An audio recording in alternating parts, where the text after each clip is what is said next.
வணக்கம் நண்பர்களே, நம்ம சேனல் வினுவின் கதைகளுக்கு அனைவரையும் வரவேற்கிறேன். இதில் வரும் கதைகள், கவிதைகள் உங்களுக்கு அனைவருக்கும் பிடித்திருந்தால் மறக்காமல் என் சேனலுக்கு சப்ஸ்கிரைப் செய்து எனக்கு ஆதரவு தாருங்கள். நண்பர்களே, நீங்கள் மிகவும் எதிர்பார்த்த என்னுயிர் நீயடா அதோட பகுதி 20 கதைக்குள்ள போலாமா?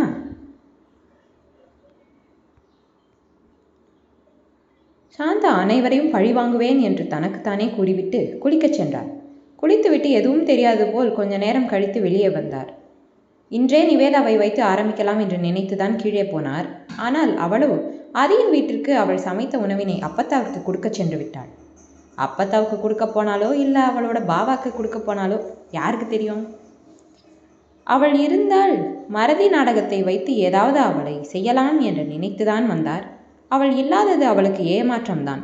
எனவே அமைதியாக சாப்பிட்டு விட்டு அறையின் உள்ளே சென்று விட்டார். வசுமா சாப்பிட்டு முடித்தவுடன் பிரியாவை ஆதியின் வீட்டுக்கு அனுப்பிவிட்டு நிதிஷ், வசுமா, சாந்தா மூவரும் ஹாஸ்பிட்டல் சென்றனர். சாந்தா, வசுமா இருவரையும் வெளியே இருக்க சொல்லிவிட்டு நிதிஷ் மற்றும் மருத்துவர் அறைக்கு சென்று அவரின் நடவடிக்கையை சொன்னான். அவரும் மன அழுத்தம் அதிகமாக இருப்பதால் அவ்வாறுதான் ஆகும் என்று கூறிவிட்டு அவரை செக்கப் செய்ய உள்ளே அழைத்தார். அவரின் பிபி செக்கப் செய்துவிட்டு அவரை வெளியே இருக்குமாறு கூறிவிட்டு நிதிஷ் வசுமாவிடம், அவங்களுக்கு பிபி அப்நார்மலாக இருக்குது, அவங்க பிபியை நார்மலாக வச்சுக்கணும், தேவையில்லாத விஷயத்தை யோசிக்க விடாதீங்க, அவங்க யாரை பார்த்து கோவப்படுவாங்களோ அவங்கள கொஞ்ச நாள் இவங்களை பார்க்காம இருக்கிறது நல்லது என்று கூறிவிட்டு சில மாத்திரைகளை கொடுத்தார். அவருக்கு நன்றி கூறிவிட்டு வசுமா, நிதிஷ் இருவரும் வெளியே வந்தனர். சாந்தாவையும் அழைத்து கொண்டு வீடு நோக்கி சென்றனர். வீட்டிற்கும் மருத்துவமனைக்கும் 3/4 மணி நேரம் பயணமாகும். இவர்கள் வீட்டுக்கு செல்லட்டும், நாம் ஆதியின் வீட்டில் என்ன நடக்கிறது என போய் பார்க்கலாம் வாங்க. ஆதியின் வீடு. நிவேதா வீட்டிற்கு வரும்போது அப்பத்தா மட்டும் சமைத்து கொண்டிருந்தார். அவள் அப்பத்தாவிடம், பாட்டி, நீங்கள் மட்டும் சமைக்கிறீங்க, அவரை உதவிக்கு கூப்பிட வேண்டியது தானே, இன்னைக்கு வேலைக்கு போகலன்னு சொன்னார், செய்ய சொல்ல வேண்டியது தானே, சரி நகருங்க, நான் சமைக்கிறேன் என்று கூறிவிட்டு அவர் செய்து கொண்டிருந்த சமையல் வேலையை அவள் செய்ய ஆரம்பித்தாள்.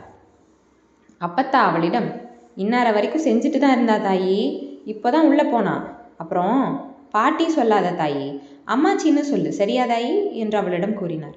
சரி அம்மாச்சி என்று கூறிவிட்டு சமைத்து கொண்டிருந்தாள். அப்பத்தாவும் அவளிடம் அவனை பற்றி கூறிக்கொண்டிருந்தார். எங்கள் வீட்டோட பயங்கர அருந்தவாளி இவன் தான் தெரியுமா, இவனும் அஜியும் சேர்ந்தா என்னென்ன பண்ணுவாங்க தெரியுமா, அடக்க முடியாது, யார் சொன்னாலும் கேட்க மாட்டாங்க, அஜயை கூட அடக்கி உட்கார வச்சிடலாம், இவனை முடியவே முடியாது, வேலைக்கு போன வாட்டி தான் கொஞ்சம் குறைஞ்சிருக்கு, இவனை இனிமேல் நீ தான் அடக்கணும் என்று கூறினார்.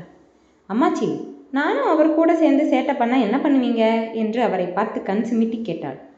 தாயி, நீயும் பயங்கர சேட்டைக்காரி தான் போல என்று அவளின் கன்னத்தை பிடித்து கிள்ளினார்.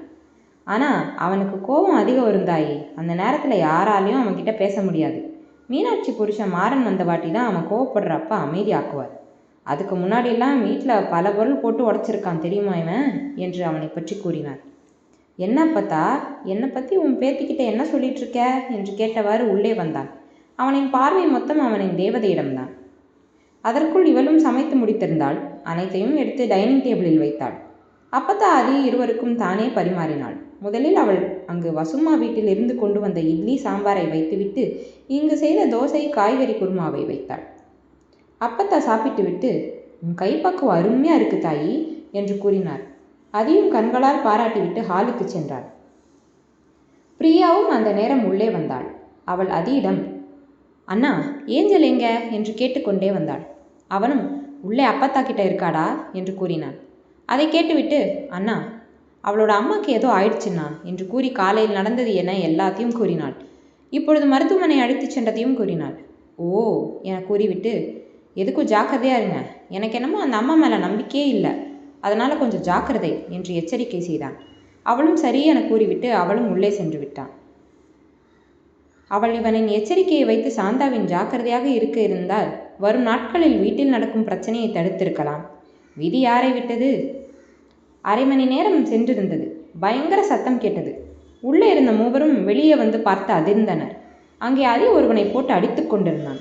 அப்பத்தா அதிர்ந்து போய் நின்றதெல்லாம் ஒரு நொடிதான்.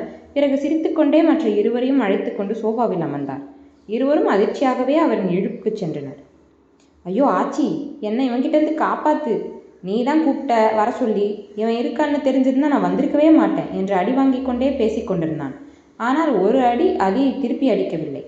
ஆனால் அப்பத்தா சிரித்துக்கொண்டே அவனிடம், போடா பொசக்கிட்ட பையலே, அவன் இருக்கான்னு சொன்னால் உன்னை எப்படி பார்க்க முடியும்? அதான் சொல்லலை, நல்ல அடி வாங்குடா என்று சிரித்து கொண்டே கூறினார். துரோகி ஆச்சி என்று கூறினான். அவன்கிட்ட சொல்லாமல் அப்பாவும் பிள்ளையும் என்ன வேலை செஞ்சீங்க? வாங்குடா, உன் அப்பனை தான் அடிக்க முடியாது, ஒன்று அடிக்கலாம்ல, அதான் அவனுக்கும் சேர்த்து நீ வாங்கு என்று அப்பத்தா கூறினார். அதை அடித்து விட்டு உள்ளே சென்று விட்டான். இந்த அடி கம்மின்னு உனக்கே தெரியும், எதுக்கு இந்த கத்துற? உன்னால தான் அவனுக்கு என் பேத்தி கிடச்சிருக்கா, அதனால கம்மியாக அடிச்சுட்டு போகிறான், இல்லைனா எப்படி விடுவும் தெரியும்ல என்று கூறினார். அவனும் சிரித்துக்கொண்டே இன்னொரு சோஃபாவில் விழுந்தான். பிறகு நிவேதாவை பார்த்து ஹாய் அண்ணி என்று கூறி அவன் கை அசைத்தான். அவள் இன்னமும் அதியின் அந்த அபராதத்தில் உறைந்திருந்தாள். அப்பா தான் அவளை உலுக்கி, பயப்படாத தாயி, இவன் ராசாவோட கூட்டாளி தான், அது மட்டும் இல்லை நமக்கு ஒம்பரை தான் அவன். இவனும் போலீஸ் தான், இவன் அப்பனும் போலீஸ் தான். இவன் அப்பனுக்கு ஒரு வருஷத்துக்கு முன்னாடி இங்கே சேலமில் மாற்றல் கொடுத்துட்டாங்க. இவன் அம்மாவும் இவன் அப்பன் கூட சேலம் வந்துட்டா. பிள்ளைய பிரிஞ்சிருக்க முடியாமல் இவனையும் இங்கே இவன் அப்பன் அந்த பதவியை வச்சு இங்கே வர வச்சிட்டான். இந்த பையன் அதையே இங்கே வர வச்சிட்டான், அதுக்கு தான் போட்டு அடிக்கிறான். தாயி, நீ போய் ராசாவை பாருடா, அவன் கொஞ்சம் கோபமாக இருப்பான், போய் பாரு. டேய், நீ இங்கெனவே இரு. பிரியாம்மா வாடா, நாம் உள்ளே போய் இவனுக்கு ஏதாவது சாப்பிட செய்யலாம் என்று கூறி சென்று விட்டார். அதியின் அறை. நிவேதா அவனின் அறையில் முன் நின்று கொண்டிருந்தாள். அவனின் கோபம் இவளுக்கு தயக்கத்தை கொடுத்திருந்தது. தயக்கம் இருந்தும் கதவை தட்ட கதவின் மேல் கையை வைத்தாள். ஆனால் கதவு தானாக திறந்து கொண்டது. உள்ளே சென்று பார்த்தால் அவன் கட்டிலில் படுத்து கொண்டிருந்தான். அவள் அவன் அருகில் செல்லாமல் கதவின் அருகிலேயே நின்றிருந்தாள். சிறிது நேரமானது, ஆனாலும் அவள் அந்த இடத்தை விட்டு நகரவே இல்லை. எவ்வளோ நேரம் அம்மா அங்கே நிற்ப, இங்கே வந்து உட்காரு என்று அறையில் இருக்கும் சோஃபாவை காட்டினான். அவளும் எதுவும் பேசாமல் போய் உட்கார்ந்தாள். என்னம்மூ பேச மாட்டேங்கிற? எனக்கு கொஞ்சம் கோவம் வரும் அம்மூ, அட்ஜஸ்ட் பண்ணிக்கோ என்று நிவேதாவிடம் கூறினான். இதுதான் உங்களுக்கு கம்மி கோவமா பாவா? உங்கள் ஃப்ரெண்டுன்னு அம்மாச்சி சொன்னாங்க, ஆனால் அவங்களே இப்படி அடிக்கிறீங்க, மற்றவங்கள எப்படி அடிப்பீங்க என்று கேட்டாள். பயந்துட்டியாமூ? இதுவே கம்மி அடி அம்மூ. அவன் என்னை இங்கே டிரான்ஸ்ஃபர் பண்ணி வச்சதுனால தான் நீ என் லைஃப்பில் வந்த, அதனால தான் கம்மி அடி அம்மூ என்று கூறினான்.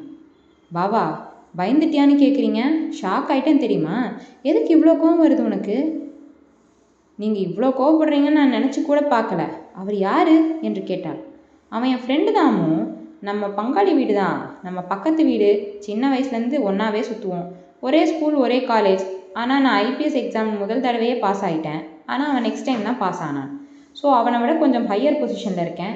அவனோட அப்பா எஸ்பியாக இருக்காருடா, அவரை சேலமுக்கு ட்ரான்ஸ்ஃபர் பண்ணிட்டாங்க. சித்தப்பா கூடயே சித்தியும் வந்துட்டாங்க, இவனையும் சித்தப்பா இங்கே ட்ரான்ஸ்ஃபர் பண்ணி கூட்டிகிட்டு வந்துட்டார். இந்த டாக் என்னை விட்டு மாட்டேன்ட்டு என்னை இங்கே ட்ரான்ஸ்ஃபர் வாங்கி வர மாதிரி பண்ணிடுச்சு என்று கூறினான். அவங்க ஃபேமிலி பற்றி சொல்லவே இல்லை பாவா என்று கேட்டாள். சித்தப்பா மணிகண்டன், சித்தி அபிராமி, இவன் பேர் அன்பரசு, எனக்கு மட்டும் சூர்யா. வீட்டுக்கு ஒரே புள்ள, நம்ம பங்காளி குடும்பம். சித்தப்பா அப்பாவோட ஃப்ரெண்டு என்று கூறி முடித்தான். அது என்ன பாவா உங்களுக்கு மட்டும் சூர்யா என்று கேட்டாள். அவனுக்கு நான் தேவா, எனக்கு அவன் சூர்யா என்று கூறினான். அவங்க ஏன் நீங்கள் இங்கே வந்ததுலேருந்து வீட்டுக்கு வரல பாவா என்று கேட்டாள். அதுக்கும் சேர்த்துதான் இந்த அடி என்று கூறிவிட்டு, இன்னைக்கு மதியம் சித்தப்பா சித்தி வருவாங்கன்னு நினைக்கிறேன்டா என்று கூறினான். ஓகே பாவா, வாங்க வெளியில் போகலாம் என்று கூறினான். கொஞ்ச நேரம் பேசலாம், இங்கே இரு என்று கூறிவிட்டு அவளை தன்னருகில் அமர்த்தி கொண்டு பேசினான். அவங்க பேசியதெல்லாம் ஸ்வீட் நத்திங்ஸ். என்ன நண்பர்களே, இந்த பதிவு உங்கள் அனைவருக்கும் ரொம்ப பிடிச்சிருக்குன்னு நினைக்கிறேன். மீண்டும் அடுத்த பதிவில் சந்திப்போம். மறக்காமல் நம்ம சேனலுக்கு சப்ஸ்கிரைப் செஞ்சுடுங்க. நன்றி.